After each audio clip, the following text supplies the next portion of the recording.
ladies and gentlemen. We are doing here a Facebook Live today. You have me and Paul today, me in front of the camera, Paul behind the camera, behind the scenes.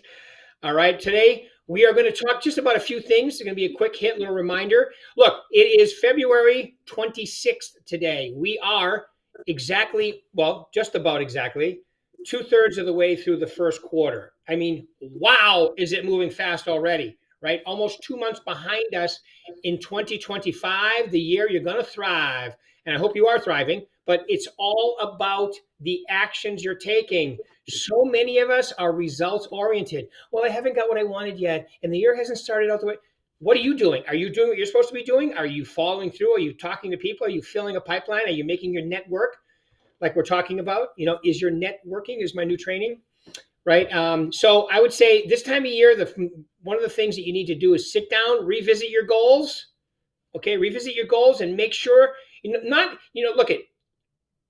I come from the Northeast, right? So here's how I used to do my goals. As long as I was 15% of my goal closed by the end of the third quarter, I could a first quarter, I could keep my goal. Because it was very common some years. I would only do 15% of my goal in the first quarter. And then in the second quarter, sometimes I would do 35% of my goal, then almost 30% in the third, and then another 20 something, to make 100%.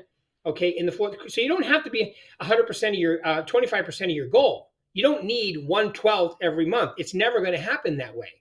But here's a real question. Are you doing what's on your business plan, your daily business plan, especially, which is your schedule?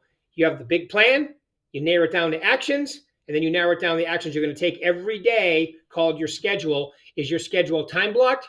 Are you being consistent with it? Are you following through? So we really need to be stop being results oriented and let's be task oriented, meaning this is what the only thing I can do today is maximize my existence as a real estate salesperson doing these actions, following the schedule. Are you doing that?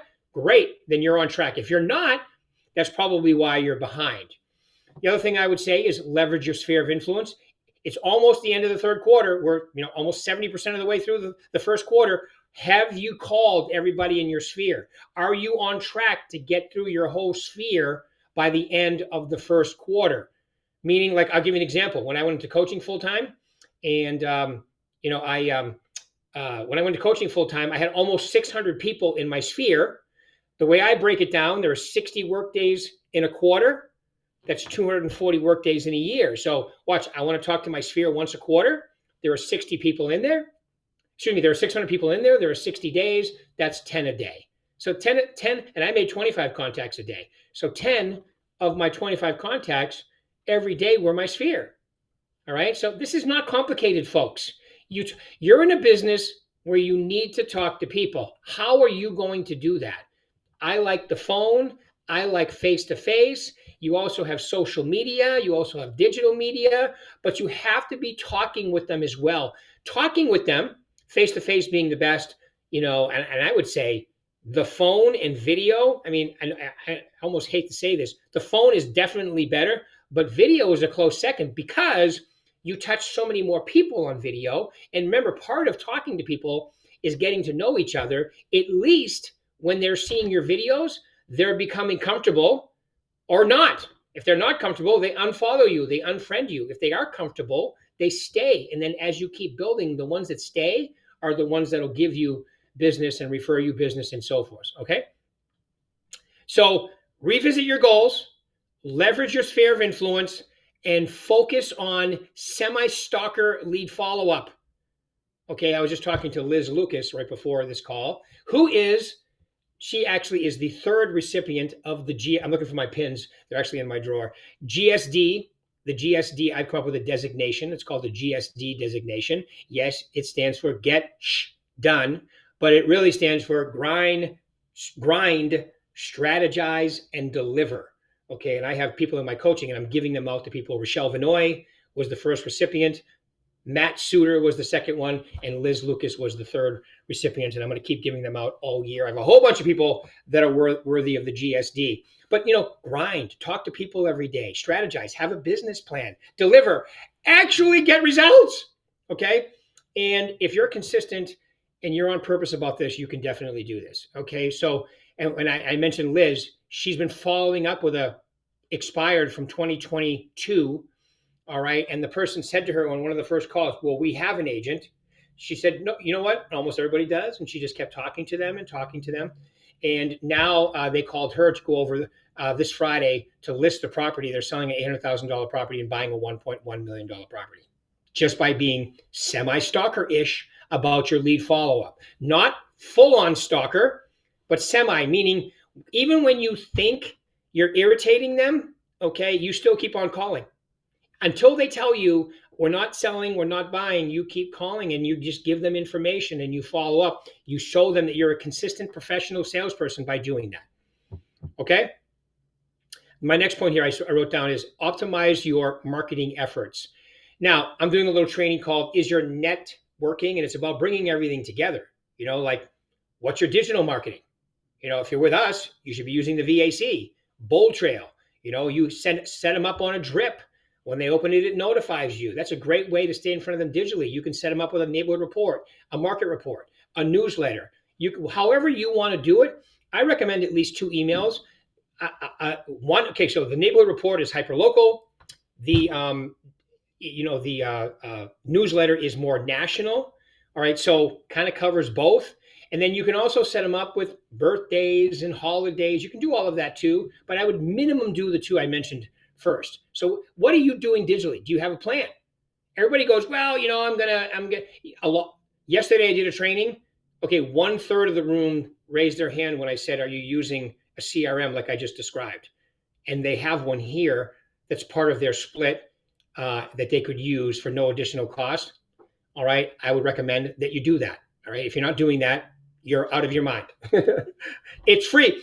Like I think about when I started in 1985. Okay, here we go. Back in my day, when I started 40 years ago, I've been in real estate 40 years. I got my license at 7. No, I got my license at 19, and I've been doing it ever since. And I mean, to get the same coverage, if I wanted to get the coverage that we can get now for free, Facebook, Instagram, LinkedIn, Twitter, TikTok, YouTube Shorts, just to name a few, X.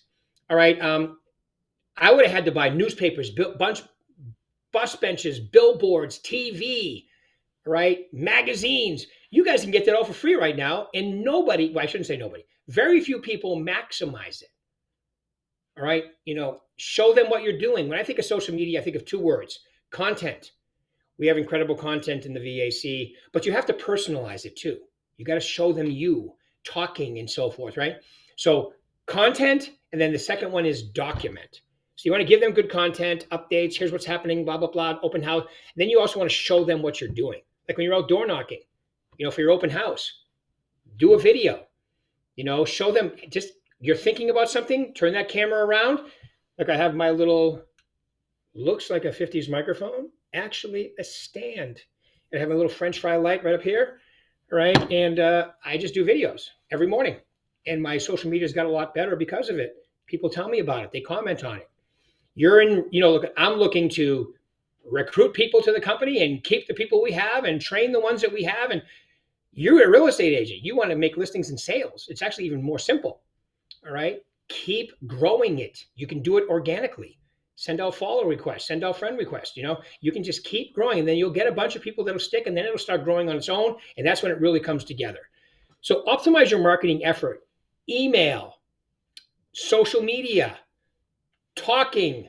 All right. And I would say on social media, you want to make sure that it's definitely a lot of video. Got to do video. Do you think I like looking at myself? I don't. My forehead has a unique look like a Shar-Pei dog, right? We all beat ourselves up when we look at when you look at your videos and so forth. But the average person is just listening for the message, looking for the consistency, right? And then I would say the next point I would say is prepare for every day. Be ready. I mean, if you're going to be great at real estate, it requires energy, enthusiasm. You have to have a plan for that. You can't just say every day, I'm a positive person. That's not going to hurt you, but you have to have a plan to do that. For instance, do you work out? Do you go to bed in time? Are you listening to audiobooks or reading them? Right? Do you go to training? You have to do something to remain positive. It's just like if you want to be in shape, you have to work out, eat right, If you want to look good on appointment, you got to take a shower, clean, have good clothes, right? So we always forget that our mindset requires a routine, just like everything else. But we usually, when something goes, that's the first thing to go. I recommend that you don't do that. Keep it part of your routine every single day. All right. Hopefully that's helped out. Next week, we'll get back to another interview. And as with me always is Paul. Thank you, Paul. Bye, everybody. See you next week.